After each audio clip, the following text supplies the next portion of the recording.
اللہ تبارک و تعالیٰ نا اپنے بندوں سے بڑی محبت فرماتا ہے، اور رب کریم تو ساری مخلوق سے ہی بڑا پیار کرتا ہے، لیکن اگر کوئی بندہ نیک بھی ہو، صالح بھی ہو، پرہیزگار بھی ہو، پھر تو وہ اللہ کا محبوب بن جاتا ہے۔ اور رب کریم کی یہ بھی منشا ہے، اللہ تعالیٰ کی یہ بھی رضا ہے کہ جس سے اللہ محبت کرتا ہے نا، اس سے لوگ بھی محبت کریں۔ قرآن مجید میں اللہ کریم نے فرمایا ان الذین آمنوا وعملوا الصالحات سیجعل لهم الرحمن ودا، بے شک جو لوگ ایمان لانے کے بعد نیک اعمال کریں، رحمان لوگوں کے دلوں میں ان کی محبت پیدا فرما دے گا۔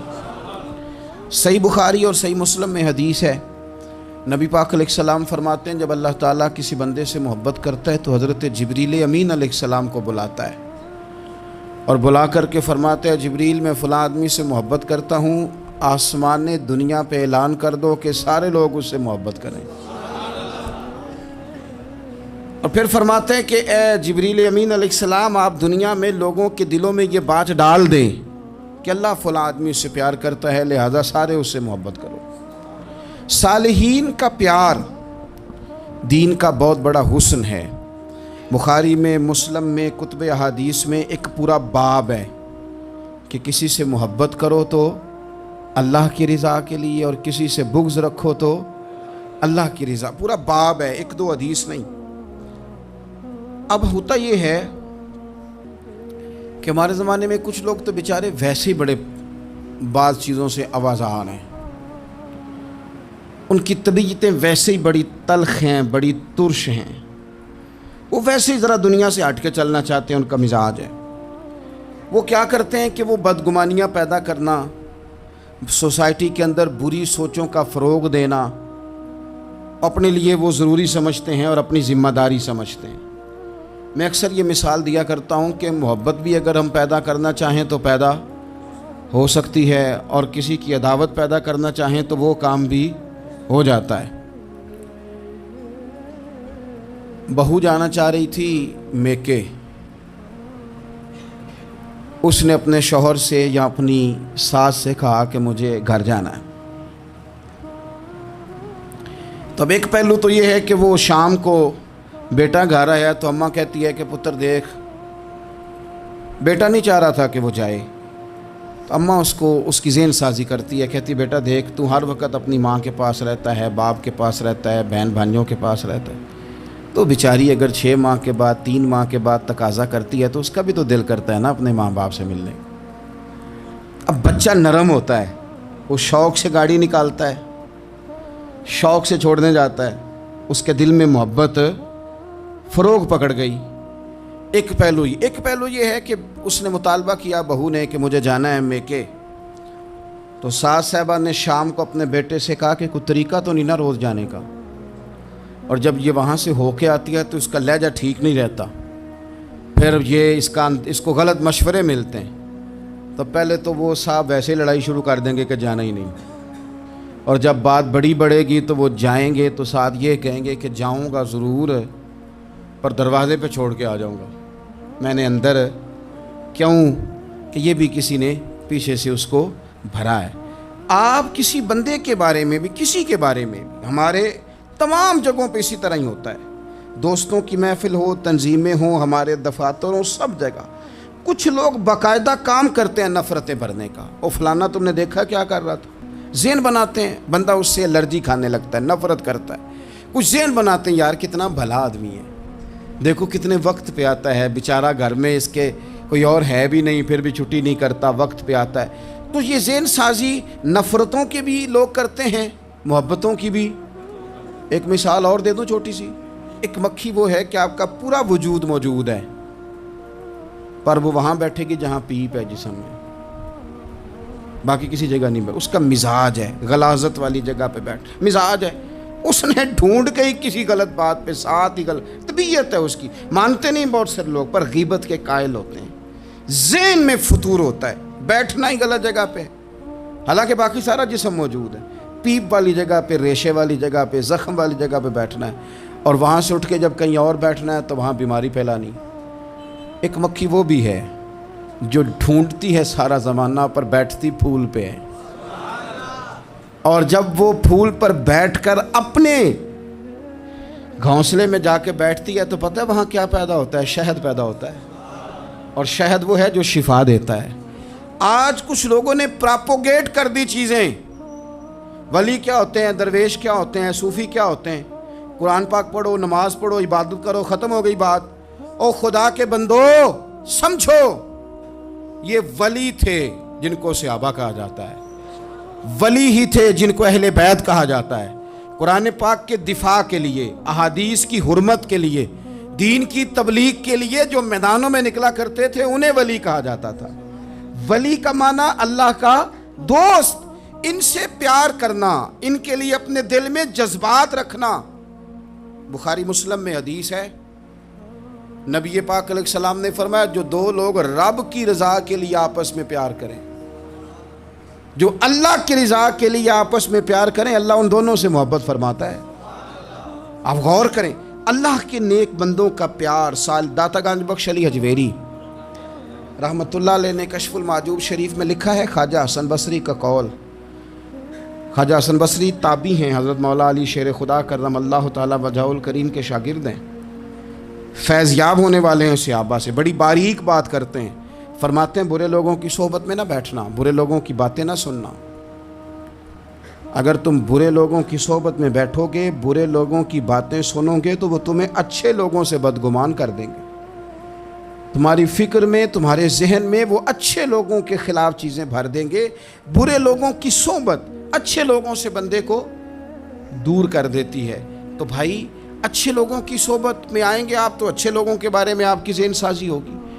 اللہ کے نیک بندوں سے پیار کریں، ان کے ساتھ محبت کریں، ان کے لیے اپنے دل کے اندر اچھے جذبات، یہ ہمارے پاس ہیں داتا علی اجویری، ان کے مزار شریف پہ حاضری دیں۔ دیکھیں غلط کام جہاں ہوتا ہو، غلط کام کو روکا جاتا ہے، اصل چیز کو بدل نہیں دیا جاتا۔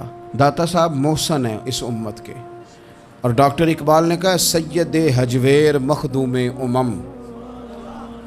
داتا صاحب تو وہ ہیں کہ امت ساری کے مخدوم ہیں، ساری امت کو ان کی خدمت کرنی چاہیے۔ داتا صاحب رحمۃ اللہ تعالیٰ علیہ کی کشف المعجوب آپ پڑھیں تو سطر سطر روشنی، جگہ جگہ آپ کے لیے خیر، تعلیمات۔ داتا صاحب نے دین کا کام کیا، ڈیوٹی کی۔ عرس شریف پہ تو میں بھی نہیں جا پاتا، رش بڑا ہوتا ہے، خرافات بھی بعض جگہ پہ بڑی ہوتی ہیں، بعض ایسے کام ہوتے ہیں جو قطعاً نہیں ہونے چاہیے اور ان کی ہر فورم پہ مذمت ہونی چاہیے، پر ہمیں داتا صاحب کی حاضری تو نہیں نہ چھوڑنی چاہیے۔ ہمیں تو کوشش چلیں عرس سے پہلے یا عرس کے بعد، میری اپیل ہے ضرور جائیے گا، اور جا کے نا تو ضروری نہیں کہ آپ کوئی خاص دل کے اندر بات ہی لے کے جائیں۔ آپ داتا صاحب جا کر صرف اتنا کہیں کہ حضور آپ نے جو دین کی خدمت کی ہے، ہم تو اس خدمت پر آپ کو سلامی دینے آئے ہیں، ہم تو صرف سلام کرنے ہیں کہ آپ نے کمال نوکری کی دین کی۔ اپنے بزرگوں کے ساتھ اپنی عقیدت، اپنی ارادت، اپنی محبت، اپنا پیار مضبوط کریں، ان کے لیے اپنے دلوں کے اندر خیر کے جذبات ہمیشہ رکھیں۔ صحابہ کرام کے لیے، اہل بیت اطہار کے لیے، امام بخاری کے لیے، امام مسلم کے لیے، صوفیاء کے لیے، حضرت غوث پاک جیلانی کے لیے، خواجہ معین الدین اجمیری کے لیے، حضرت بہاءالحق نقش بند بخاری کے لیے، حضرت سیدنا داتا علی اجمیری کے لیے، حضرت پیر سید مہر علی شاہ کے لیے، امام احمد رضا بریلوی کے لیے، علیہم الرحمہ، اچھے جذبات ہوں، اچھا ذہن ہو، اچھا گمان ہو، آپ کی طبیعت چاہے کہ آپ ان لوگوں کی تعلیمات پڑھیں، جو طرز حیات انہوں نے اختیار کیا، اس طرز حیات پر ہم بھی عمل کریں، ہم بھی اپنی زندگی اسی طرح سنت اور شریعت کے مطابق گزاریں جو ان لوگوں کا نہج اور ان لوگوں کا طریقہ تھا۔ الترغیب و ترہیب میں نا ایک روایت موجود ہے، ایک تابعی بزرگ ہیں حضرت ابو ادریس خولانی رضی اللہ تعالیٰ، وہ کہتے ہیں میں دمشق کی جامع مسجد میں داخل ہوا تو میں نے دیکھا کہ ایک نوجوان، بالکل کالی داڑھی لیکن بڑے خوبصورت چمکتے ہوئے دانت ان کے، لوگ ارد گرد کافی سارے بیٹھے تھے، مختلف مسائل پہ بات کر رہے تھے۔ جب لوگ الجھ جاتے نا اور کسی مسئلے میں ان سے کام آگے نہ بڑھ پاتا تو وہ پھر اس نوجوان کی طرف رجوع کرتے اور وہ جوان دو چار باتوں میں فوراً مسئلہ حل کر دیتے۔ کہتے میں نے ایک شخص سے پوچھا یہ کون ہے اتنی نورانی شخصیت؟ تو کہتے ہیں مجھ سے کہنے لگے آپ نہیں جانتے؟ یہ تو صحابی رسول حضرت معاذ ابن جبل رضی اللہ تعالیٰ، یہ تو نبی پاک صلی اللہ علیہ وسلم کے صحابی حضرت معاذ بن جبل ہیں۔ کہتے ہیں میری طبیعت نہ لگ گئی ان کے ساتھ، میرا ان کے ساتھ دل کا لگاؤ ہو گیا، محبت ہو گئی، شوق ہو گیا۔ ہم نے چونکہ اولیاء کو، صوفیاء کو، صحابہ کو، اہل بیت کو اس طرح لوگوں کے سامنے پیش نہیں کیا، اس لیے ہمارے بچوں نے آئیڈیل بنایا ہے نئے دور کے فیشن کو۔ ہماری آنے والی قوم کسی امیر ترین شخص کو آئیڈیل بناتی ہے، پھر وہ سارے غلط ملت رستے اختیار کر کے وہاں تک جانا چاہتی ہے۔ وہاں جو آدمی کھڑا ہے وہ کسی بھی صورت میں اپنے آپ کو فیمس کر کے دنیا کے سامنے لانا چاہتی ہے، چاہے انہیں کسی طرح کا بھی کوئی روپ دھارنا پڑے۔ یاد رکھ لیں اور سمجھ لیں اس بات کو، اگر ہم ان لوگوں کی سیرت کو، سوانے کو اپنے گھروں تک لے آئیں تو آپ یقین کریں کہ ہماری نسل کے بچنے کا بہت بڑا یہ ذریعہ بن جائے۔ اب جوان ہے یہ بھی، لیکن امت کے مسائل حل کر رہے ہیں۔ حضرت ابو ادریس کولانی کہتے ہیں مجھے ان کی یہ طبیعت دیکھی تو پیار ہو گیا ان سے۔ اس دن تو رش بڑا تھا، میں نے سوچا کہ کل جلدی آؤں گا اور ان سے ملاقات کروں گا۔ کہتے ہیں میں اپنی طرف سے سب سے پہلے مسجد میں پہنچا، لیکن حضرت معاذ ابن جبل تو مجھ سے پہلے مسجد میں موجود تھے اور وہ نفل پڑھ رہے تھے۔ فرماتے ہیں جب وہ فارغ ہوئے تو میں ان کے قریب گیا اور میں نے جا کے کہا حضور مجھے اللہ کی قسم ہو مجھے آپ سے محبت ہو گئی ہے، اللہ کی رضا کے لیے آپ مجھے اچھے لگتے ہیں۔ مشکات شریف میں نا ایک حدیث ہے، حضور نے فرمایا جس سے تم محبت کرو نا اللہ کی رضا کے لیے، اسے بتاؤ بھی کہ مجھے آپ سے محبت ہے، اسے بتاؤ بھی، تاکہ وہ بھی آپ کے لیے اچھے جذبہ۔ محبت جو ہوتی ہے یہ اظہار کی محتاج تو نہیں ہوتی، لیکن محبت میں اظہار ضرور ہوتا ہے، محتاج تو نہیں، لیکن ہر چیز دل میں رکھنے کی نہیں ہوتی، کچھ زبان سے کہنے کی بھی ہوتی ہے، کچھ کہنے کی چیزیں بھی ہوتی ہیں، اور وہ کہہ بھی دینی چاہیے، لیکن اتنی ہی کہنی چاہیے جتنی ضرورت ہو، 2 4 5 قدم آگے بڑھ کے نہیں۔ اس میں بھی تکلف آ جاتا ہے، تصنع آ جاتی ہے، بناوٹ آ جاتی ہے۔ فرمایا حضور مجھے اللہ کی قسم مجھے آپ سے پیار ہے۔ تو حضرت معاذ بن جبل مسکرائے اور مسکرا کے فرمانے لگے کیا کہا تم نے؟ کہا حضور اللہ کی قسم آپ سے پیار ہے۔ فرمایا پھر سوچ کے کہیے۔ کہا اللہ کی قسم آپ سے پیار ہے۔ فرماتے انہوں نے نا میرا کپڑا پکڑ کے مجھے کھینچا اور قریب کر کے کہنے لگے سن پھر میں نے نبی پاک سے سنا ہے جو 2 بندے رب کی رضا کے لیے آپس میں محبت کریں اللہ کی محبت ان کے لیے واجب ہو جاتی ہے، پھر اللہ ان سے پیار کرتا ہے اگر وہ اللہ کی رضا کے لیے محبت کریں۔ ہماری محبتوں میں نا دنیاوی اغراض بڑھیں، ہوئے ہر دعوت صرف اسی لیے ہوتی ہے کہ وہ بندہ بلاؤ جو میرے کام آئے گا، ہر تحفہ اس لیے آگے کی طرف روانہ کیا جاتا ہے کہ اس شخص کو بلاؤ جو کل میرے کام آئے گا۔ عزیز بھائی اللہ کے نیک بندے سے اللہ کا بندہ سمجھ کے پیار کریں، اور اللہ کا نیک بندہ سمجھ کے اس کے ساتھ فوٹو آنا ضروری نہیں، اس کے ساتھ پیار ہونا ضروری ہے۔ اور اگر محبت اخلاص والی ہو، پیار والی ہو، عقیدت والی ہو، تو حضرت ابو ذر غفاری نے تو کہا تھا یا رسول اللہ اگر بندہ کسی نیک بندے سے پیار کرے نہ اس سے مل سکے نہ اس طرح کے کام کر سکے پھر بھی کوئی نتیجہ نکلے گا، تو حضور نے فرمایا پیار خالص کرے اللہ قیامت کے دن دونوں کو جمع فرما دے گا۔ جو جس سے محبت کرے گا صبح قیامت اسی کے ساتھ ہوگا۔ تو اللہ کے بندوں سے اللہ کی رضا کے لیے پیار کرے، اس میں للہیت پائی جائے، للہیت ہو، اس میں کوئی اور نہ ہو، بندہ ہو اور اللہ کی رضا ہو، یعنی درمیان میں رب ہو، اور تیسرا وہ شخص ہو۔ رضا الہی جب مقصود ہو پھر شکوے بھی پیدا نہیں ہوتے، پھر شکایتیں بھی پیدا نہیں ہوتی، پھر اپنی مرضی کے بندہ جملے بھی نہیں بیان کرتا، پھر کسی جگہ کوئی تکلف بھی اس میں نہیں پایا جاتا۔ تو خالصۃ لوجہ اللہ تعالی آپ اللہ کے بندوں سے محبت کریں اور خاص ان کے لیے جذبات پیدا کریں، آپ کی طبیعت میں خاص جذبہ ہو، خاص شوق ہو، کسی پراپوگیٹ کرنے والے کے کسی پراپوگنڈے کا شکار نہ ہو، آپ کی طبیعت ہو، طبی میلان ہو، ذوق ہو۔ حضرت حرم بن حیان تابعی ہیں، فرماتے ہیں جب میں نے یہ حدیث سنی نا کہ نبی پاک علیہ السلام نے فرمایا ہے کہ حضرت اویس کرنی ان کی دعا کی برکت سے اللہ میری امت کے لوگوں کی بخشش کرے گا، اور جب میں نے یہ سنا کہ حضرت مولا علی جیسے لوگ حضرت عمر فاروق جیسے لوگوں کو جبہ دے کے بھیجا گیا ہے، اور حضور نے بھیج کے کہا ہے کہ اب ایسے کہنا میری امت کے لیے دعا کرے. تو فرماتے ہیں میرے سینے میں لو لگ گئی کہ میں حضرت اویس کرنی سے ملوں. میری طبیعت لگ گئی، میرا شوق آ گیا کہ میں خواجہ اویس کرنی رضی اللہ تعالیٰ عنہ سے ملوں. میں نکل پڑا، اللہ کے بندے کے لیے نکلا. حضرت ارم بن حیان کہتے ہیں، اس کو ابن الجوزی نے بھی لکھا ہے، داتا گنج بخش علی اجویری نے بھی لکھا ہے.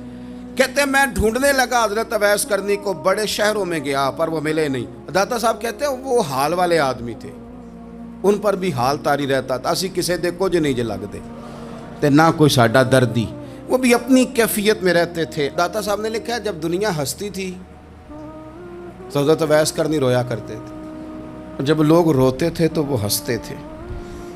وہ سادہ غذا کھاتے تھے، کسی سے کوئی لین دین نہیں، اپنے طرز کلام، اپنی زندگی. یہ لوگ بھی بڑے شاندار ہوتے ہیں. فرماتے ہیں کہ وہ اپنے حال میں رہتے تھے. حضرت حرم بن حیان کہتے ہیں میں نے بڑی جگہ ڈھونڈا، پر میں جہاں جاتا لوگ کہتے ہاں گندمی رنگ والے، ہاں جن کے چہرے پر کچھ برس کے داغ ہیں، وہ جن کا چہرہ اور وجود بڑا روب والا ہے، وہ اویس کرنی. کہتے ہیں میں ڈھونڈتا جس شہر میں جاتا لوگ کہتے وہ آئے تھے پر چلے گئے. وہ کسی نے کہا تھا نا، اویسیوں میں بیٹھ جا، بلالیوں میں بیٹھ جا، صفیں تو سب بچھی ہیں، تو عشق والیوں میں بیٹھ جا. فرماتے میں وہ صفیں تلاش کرتا ڈھونڈتا، نہ ملے مجھے. بالآخر میں عراق پہنچ گیا. نہر فرات کے کنارے ساری دنیا سے علیحدہ ہو کے وضو کر رہے تھے. کہتے ہیں میں پیچھے کھڑا ہوں، میں نے جا کے کہا السلام علیکم. تو حضرت اویس کرنی چہرہ اٹھا کے کہنے لگے وعلیکم السلام حرم بن حیان. تو میں نے کہا حضور آپ مجھے جانتے ہیں؟ فرمانے لگے عارف تو روحی من روحی کا، میری روح تیری روح کی جاننے والی ہے. کہتے ہیں میں نے کہا حضور کو نصیحت کر دیں. تو فرمانے لگے پہلی نصیحت تو یہ ہے کہ آج کے بعد مجھے ملنے نہ آنا، میں نہیں پسند کرتا، میں تنہا رہنا چاہتا ہوں، مجھے نہیں شہرت اچھی لگتی، میرا نہیں دل کرتا لوگ میرے پیچھے بھاگیں. آج آیا ہے، آج کے بعد نہ آنا، بس چھوڑ دے مجھے میرے حال پہ، میں اپنی زندگی اپنے حساب کے مطابق گزارنا چاہتا ہوں، تو آج کے بعد نہ آنا. اور پھر فرمانے لگے اگلی نصیحت یہ ہے کہ جو رب نے تجھے دے دیا ہے نا اس پہ راضی ہو جا، اگر اس پہ راضی نہیں ہوگا تو تکلیف میں رہے گا. فرماتے ہیں میں نے پھر کہا میرے لیے دعا کر دیں. تو انہوں نے ہاتھ اٹھائے، کہنے لگے یا اللہ میری اور اس کی جنت میں ملاقات کرا دینا. تو انہوں نے چہرے پہ ہاتھ پھیرے اور فرمانے لگے اب تو جا، میں کوشش کروں گا تجھے دعاؤں میں یاد رکھوں، تو بھی کوشش کرنا مجھے دعا میں یاد رکھنا. فرماتے ہیں یہ کہتے کہتے نا وہ رستہ بدل گئے، اور گلی کا کونا وہ جب مڑے تو پھر میں ڈھونڈتا رہا، دوبارہ زندگی بھر ملے نہیں. لیکن میرا پیار سچا تھا، وہ مجھے ویسے تو نہیں ملے پر خواب میں کئی دفعہ مل جاتے ہیں.